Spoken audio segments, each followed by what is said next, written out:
Assalamualaikum warahmatullahi wabarakatuh. Perkenalkan, saya Dekara Zahra. Pada kesempatan kali ini saya akan mempresentasikan hasil praktik data analisis dan data visualization menggunakan Tableau.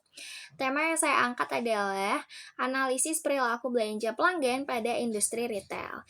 Melalui analisis ini, saya akan menunjukkan bagaimana data transaksi pelanggan dapat diolah menjadi informasi yang bermanfaat untuk mendukung pengambilan keputusan bisnis. Baik, langsung saja kita mulai. Jadi dari industri yang diambil ini, itu cenderung menghasilkan data transaksi pelanggan dalam volume yang besar setiap harinya. Nah, data yang besar itu perlu dianalisis secara efektif untuk mendukung pengambilan keputusan bisnis, dan Tableau bisa digunakan sebagai alat visualisasi interaktifnya. Untuk dataset yang digunakan sendiri itu berasal dari Kaggle dengan nama Customer Shopping Trends Dataset. Dataset ini tersedia dalam format Excel dan terdiri dari 3.900 records dengan 18 atribut. Perlu diketahui bahwa dataset ini merupakan synthetic dataset, yaitu data simulasi yang dibuat untuk keperluan pembelajaran analisis data, tapi tetap memiliki struktur yang menyerupai data transaksi pada perusahaan retail. Nah, dataset ini dipilih karena memiliki atribut yang cukup lengkap, seperti informasi pelanggan, transaksi, promosi, dan sebagainya, sehingga memungkinkan untuk dilakukan analisis dari berbagai sudut pandang menggunakan Tableau. Sebelum melakukan analisis, kita perlu memahami kebutuhan bisnis atau business understanding. Dalam studi kasus ini, perusahaan retail itu bisa memanfaatkan data transaksi pelanggan agar dapat memperoleh insight yang mendukung proses pengambilan keputusan.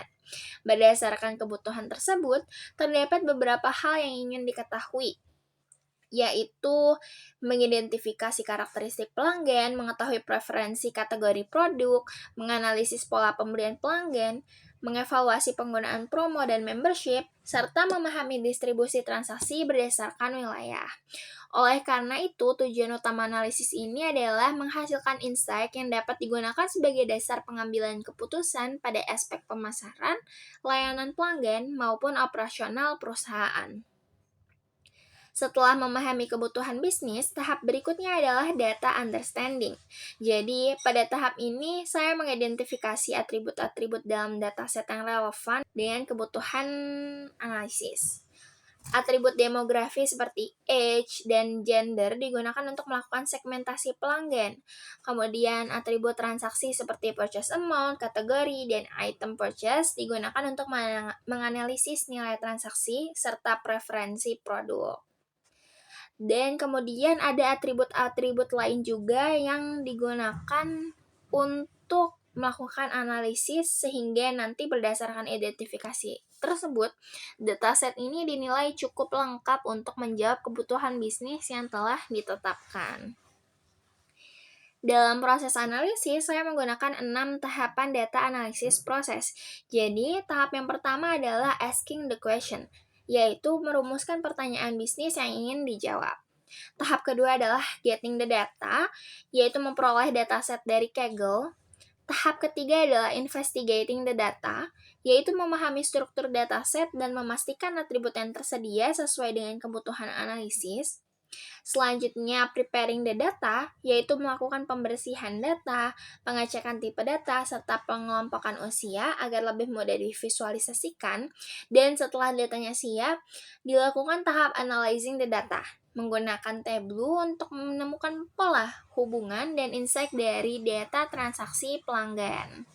Nah, tahap terakhir adalah presenting the results, yaitu menyampaikan hasil analisis dalam bentuk dashboard interaktif beserta rekomendasi bisnis.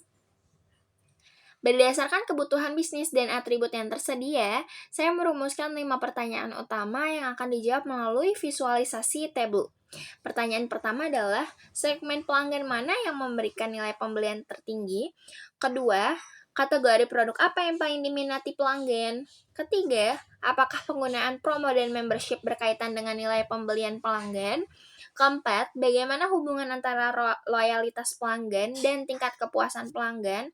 Dan yang terakhir, bagaimana distribusi nilai transaksi berdasarkan wilayah serta metode pengiriman yang digunakan?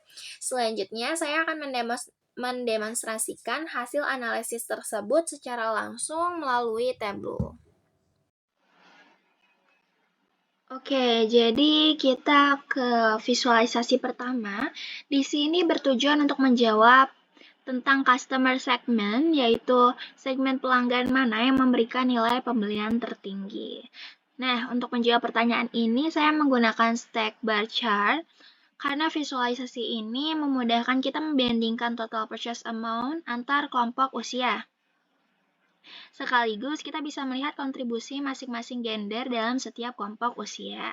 Nah, berdasarkan hasil visualisasi bisa dilihat bahwa kelompok usia 56 tahun ke atas itu memiliki total purchase amount yang tertinggi dibandingkan kelompok usia lainnya.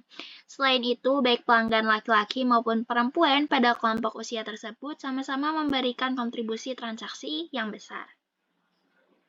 Insight yang bisa kita peroleh adalah perusahaan ini dapat memprioritaskan strategi pemasaran maupun program loyalitas pada kelompok usia tersebut karena memiliki kontribusi pembelian yang relatif lebih tinggi dibandingkan kelompok usia lainnya. Nah, next kita ke product preference. Jadi di sini ingin menjawab pertanyaan kategori produk apa yang paling diminati oleh setiap segmen pelanggan. Nah, di sini saya menggunakan tree map karena visualisasi ini efektif untuk membandingkan proporsi nilai pembelian berdasarkan kategori produk sekaligus menampilkan rincian item di dalam setiap kategori. Di sini kita bisa coba lihat bahwa dari hasil visualisasi, kategori clothing ini memberikan kontribusi purchase amount terbesar dibandingkan kategori lainnya. Dan di dalam kategori ini kita bisa lihat juga daftar itemnya, misalnya ada blouse, pants, shirt, sweater, dan sebagainya. Insight yang kita peroleh adalah perusahaan ini dapat memfokuskan pengelolaan stok maupun strategi promosi pada kategori clothing karena memiliki potensi penjualan yang lebih tinggi. Di sini juga kita bisa lihat untuk kelompok usia, misalnya 18-25 tahun. Nah, di sini juga masih clothing yang mendominasi. Saya akan kembalikan datanya seperti semula. Kita lanjut ke tentang promo dan membership. Jadi di sini apakah promo dan membership berkaitan dengan peningkatan nilai pembelian pelanggan? Nah, di sini saya menggunakan highlight table karena visualisasi ini dapat membandingkan dua variabel kategorikal yaitu subscription status dan promo code use. Di sini kita bisa lihat bahwa kombinasi pelanggan yang tidak memiliki membership dan tidak menggunakan promo menghasilkan total purchase amount paling besar pada dataset ini.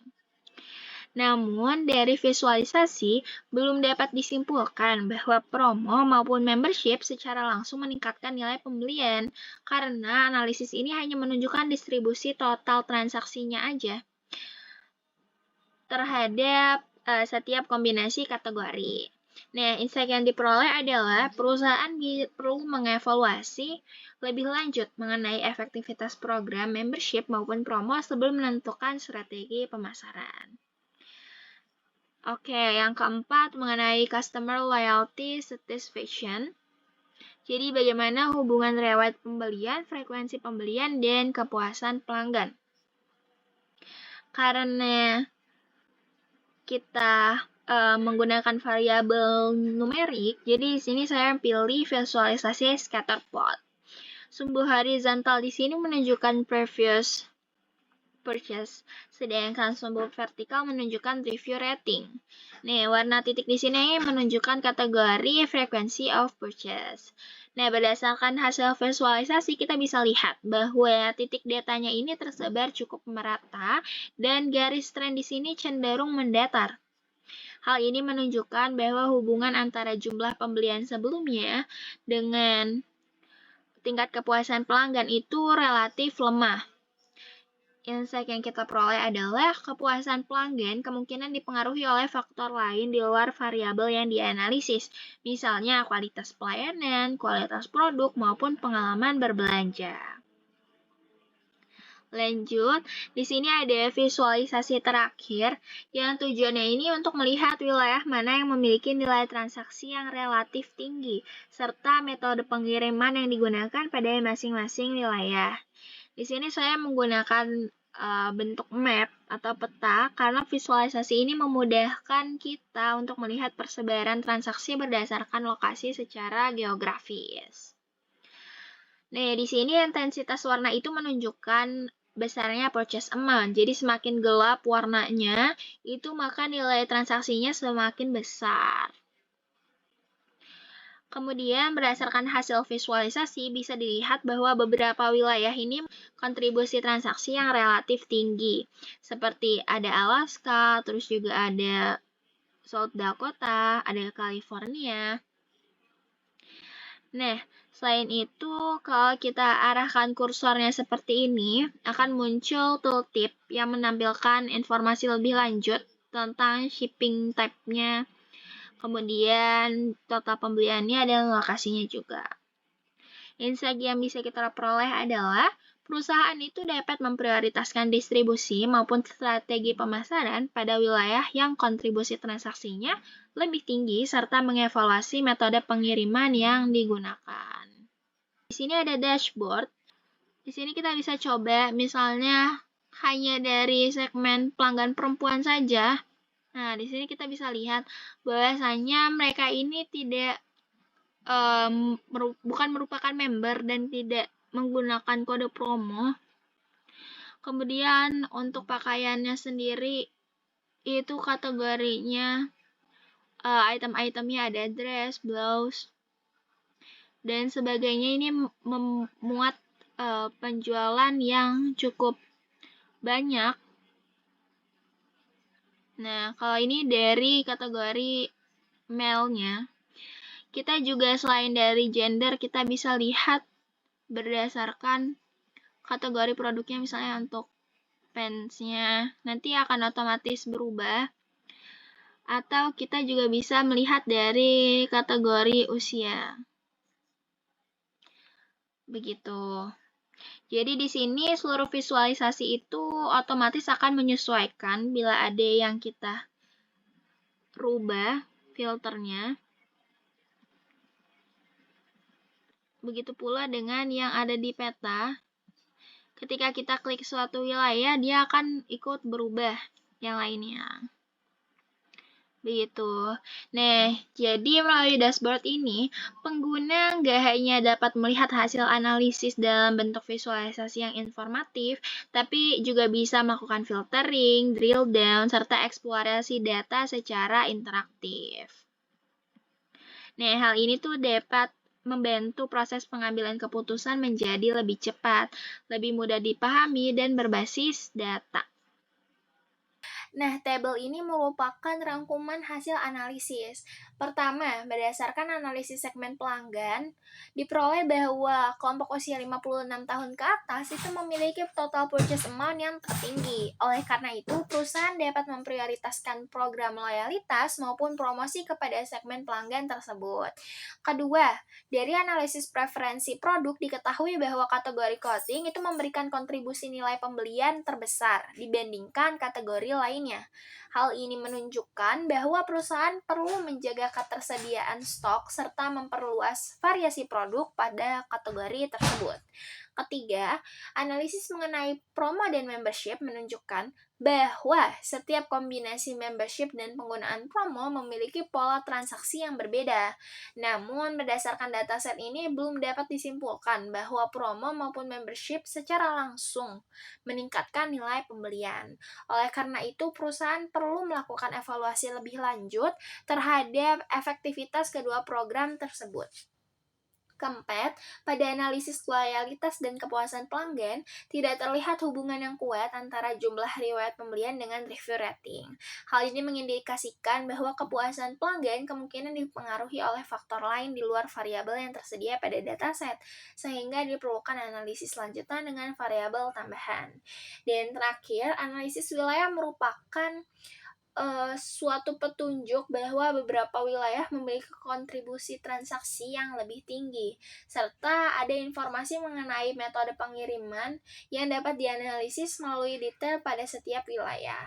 Informasi ini dapat dimanfaatkan perusahaan untuk menyusun strategi distribusi dan layanan yang lebih sesuai dengan karakteristik masing-masing wilayah.